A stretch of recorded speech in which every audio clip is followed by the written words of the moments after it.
Celle-ci, c'est notre gamme rosé fleuri. Et il marche très bien aux États-Unis et notamment à New York. Donc là, on prépare la commande pour New York. Cette viticultrice exportait jusque-là 20% de son rosé aux États-Unis. Un marché qui pourrait se tarir. À partir du 18 octobre, ces bouteilles se verront imposer une surtaxe de 25% outre-Atlantique. Après de nombreuses déclarations contre le vin français, Donald Trump a finalement mis ses menaces à exécution.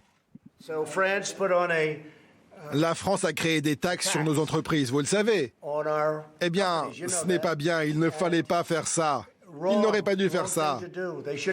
J'ai toujours préféré les vins américains aux vins français, même si je ne bois pas de vin.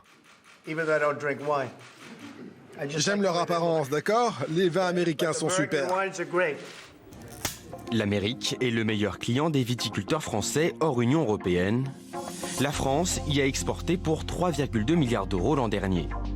Les fromages français, en majorité ceux à pâte dure comme le comté, le Beaufort ou la Tome, coûteront eux aussi 25% plus cher aux États-Unis. En revanche, le Roquefort ne sera pas surtaxé. Les olives et le vin d'Espagne, les anoraks britanniques et le whisky écossais, ou encore le café et les outils industriels allemands seront également sanctionnés. Au total, 150 produits provenant de l'Union européenne. La France craint une escalade de sanctions économiques qui affaiblirait les deux partenaires commerciaux. J'en appelle à nouveau au sens des responsabilités et j'en appelle à nouveau aux États-Unis pour que nous nous engagions, comme nous le proposons depuis des mois, dans la voie d'un accord à l'amiable. S'il ne devait pas y avoir d'accord à l'amiable, nous en tirerions toutes les conséquences et l'Union européenne sera prête à réagir dans le cadre de l'OMC aux sanctions américaines. Les Américains précisent que cette liste de produits n'est pas définitive.